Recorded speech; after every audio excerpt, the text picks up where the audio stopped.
9. Se prueba considerando los fines de la Iglesia y del Estado. Además, la razón misma confirma la doctrina de los teólogos católicos. Es indudable lo que afirma el sabio Leibniz. Es ciertísimo que la jurisdicción espiritual implica, por su propia naturaleza, el principio de su superioridad sobre lo temporal. Es principio luminosísimo e incontrovertible que sirve de punto de partida para resolver la supremacía de dos sociedades heterogéneas, cuáles son el Estado y la Iglesia. El sentado por el eximio Suárez y aceptado por sus enemigos. Lo mismo se subordinan las potestades que los fines. Es decir, la nobleza, excelencia y superioridad de las sociedades se mide por la nobleza, excelencia y superioridad de los respectivos fines. Aquella será más noble y excelente cuyo fin fuese más noble y excelente, y aquella cuyo fin se subordine al fin de la otra. Está por lo mismo subordinada y sujeta a ella. Ahora bien, ¿cuál es el fin más noble y excelente, el de la Iglesia, que propone la felicidad eterna de sus asociados, o del Estado, que se propone la felicidad temporal de los suyos? ¿No está subordinado lo material a lo espiritual, lo temporal y transitorio a lo inmutable y eterno?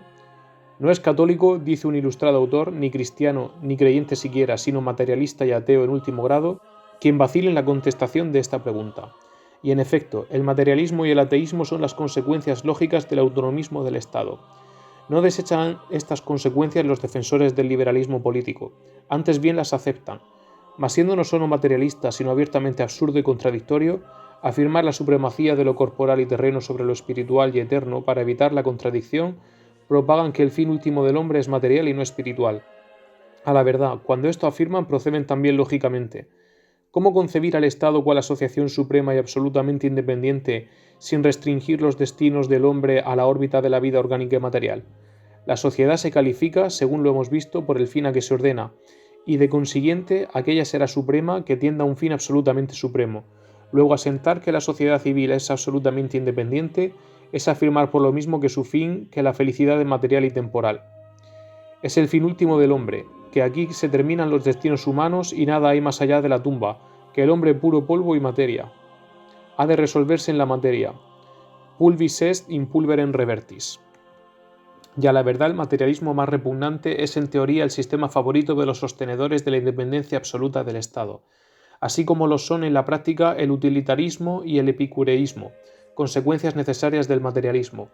He aquí por qué los sostenedores del liberalismo señalan como fin del hombre el goce material y sensible, la satisfacción de las concupiscencias carnales, y como medio la aglomeración de riquezas, el interés. Y como que la misión del Estado es cooperar y facilitar la consecuencia del fin de los individuos, el Estado no tendrá otro caso en este caso que proporcionar goces sensibles a los asociados, por medio del acrecentamiento de la riqueza pública. Las sociedades informadas por tales principios son idólatras del becerro de oro, de las grandes expansiones del comercio y de la industria. En ellas los ricos son usureros e impacientes los pobres. Todos aspiran a convertir en paraíso de deleites este miserable destierro, triste valle de lágrimas, para obtener la tan deseada y decantada felicidad. Se reúnen en consejo los sabios y prudentes del mundo. Piden inspiración a la ciencia y a la ciencia para ellos única y trascendencial es la economía política.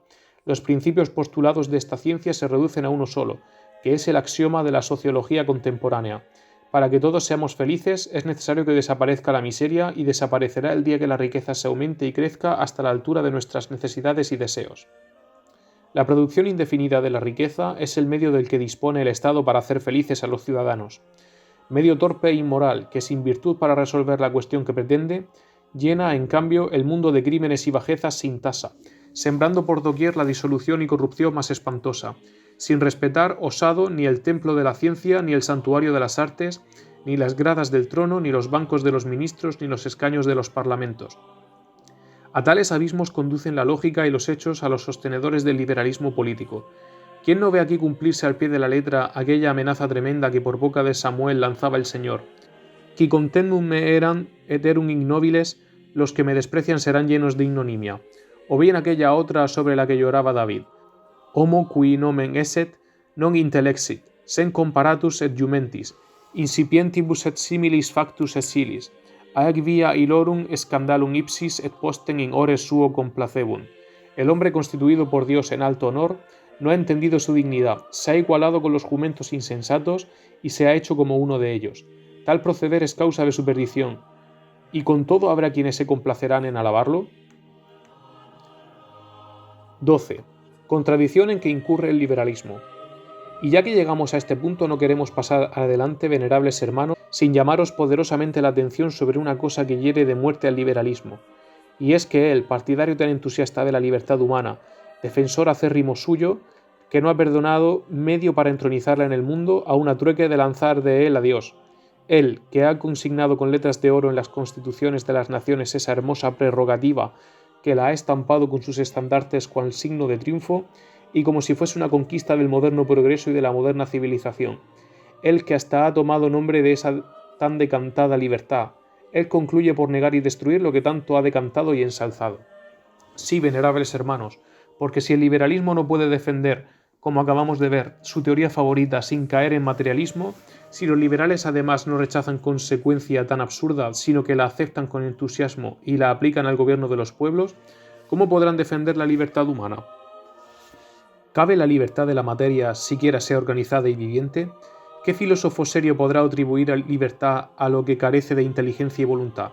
A no ser que se diga que la libertad es la facultad de obrar sin obstáculos ni trabas, o sea, lo que en lenguaje técnico llama la ciencia libertad a coactione, excepción de coacción, de violencia, de fuerza bruta, idea que rechaza de consumo la razón y la experiencia, el buen sentido y la religión, y que ofende en alto grado a la dignidad humana, rebajada por este medio hasta el nivel de las bestias.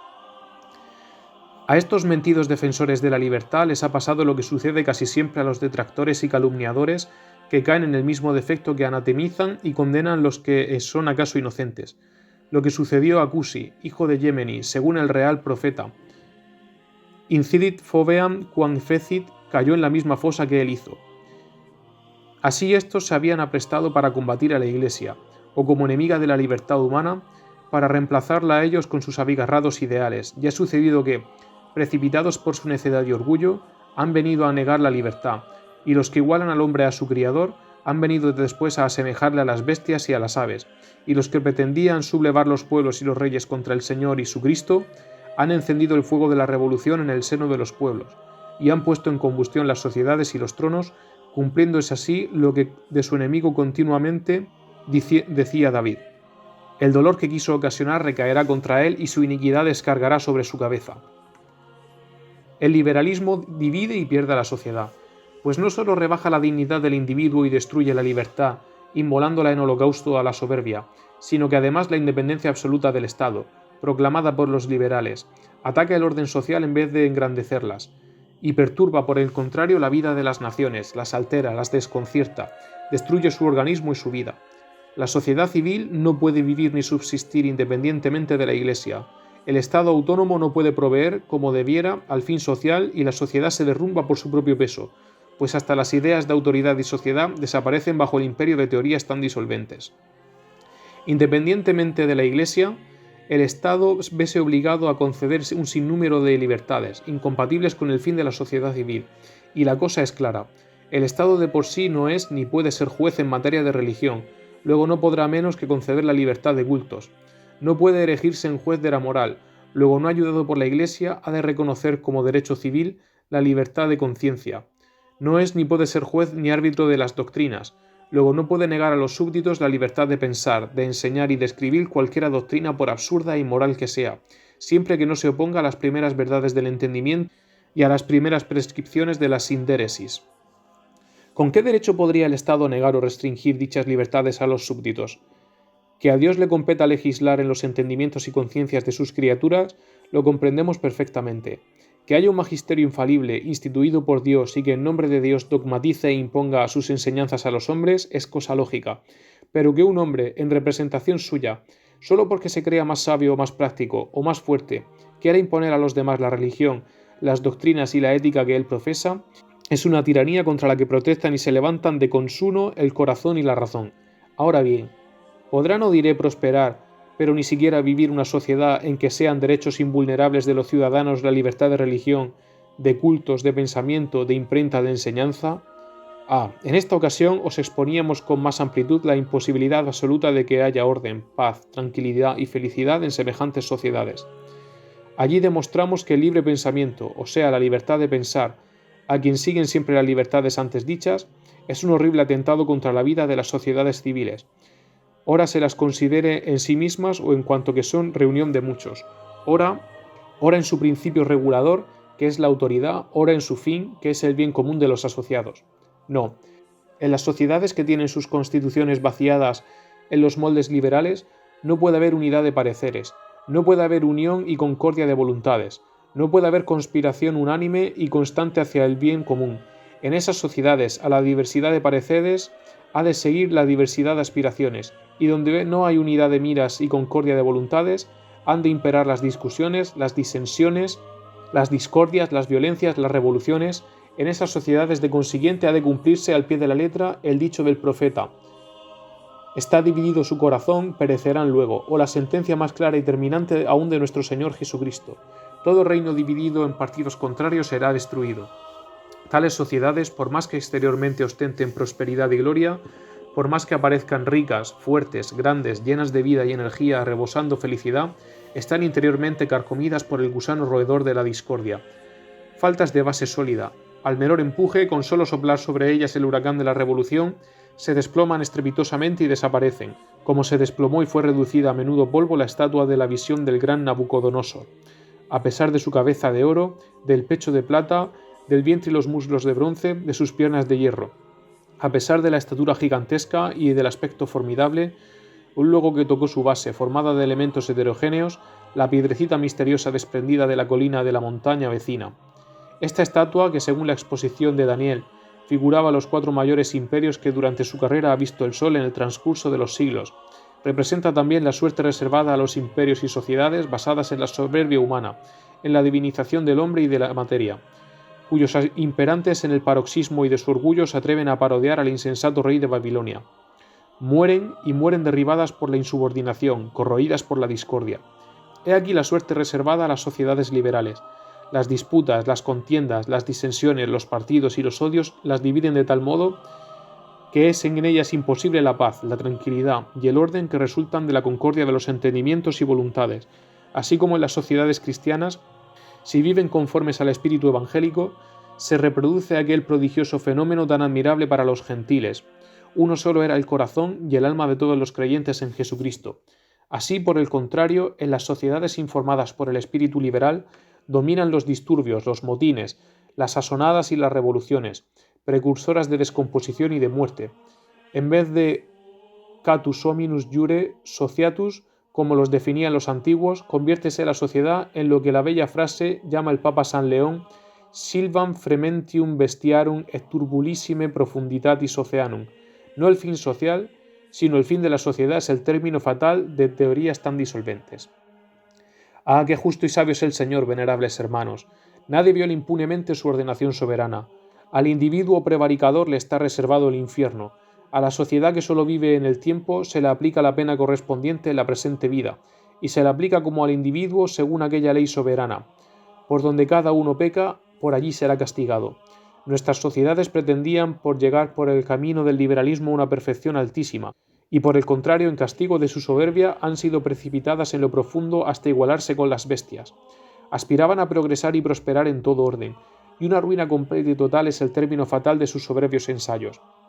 Han querido vivir tranquilas y prósperas a la sombra del árbol de la libertad malentendida, y en ella se está cumpliendo al pie de la letra la enseñanza contenida en el apólogo más antiguo, en el apólogo propuesto por Joatam, hijo menor de Gedeón, a los habitantes de Siquem.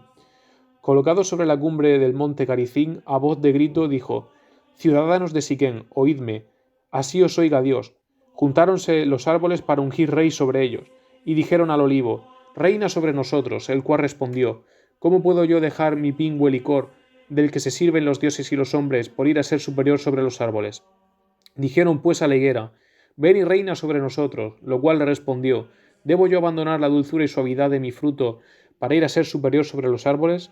Se dirigieron después a los árboles de la vid, diciendo: «Ven y reina sobre nosotros», la cual le respondió: «Pues, ¿qué puedo yo abandonar mi vino que alegra a Dios en los sacrificios y a los hombres en los convites, a trueque de ser reina de los árboles?»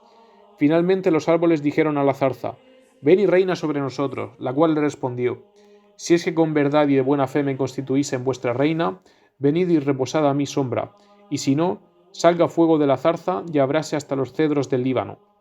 Esta horrible imprecación, cumplida al pie de la letra en los siquimitas, que habían levantado por rey a Abimelech, sentándole sobre un trono rociado con la sangre de sus 70 hermanos, hijos del gran Gedeón, se ha cumplido también en las modernas sociedades. Se separaron de la sombra de la soberana vid, que es Jesucristo nuestro Señor, negándole la soberanía social, huyeron de la oliva fructífera, que es su Iglesia Santa, proclamándose independientes de su autoridad. Se cobijaron bajo la zarza de la libertad, erizada de espinas, de peligros y trastornos, y el fuego de la discordia, que brotó del corazón de la zarza, ha consumido cuanto había a su alrededor, sin perdonar a los excelsos cedros del Líbano. Bien, señores, y con esto pues damos fin a esta parte. Como siempre, pues pedirles de nuevo pues que compartan nuestros contenidos y nos ayuden a llegar a más gente. ¡Viva Cristo Rey y viva España!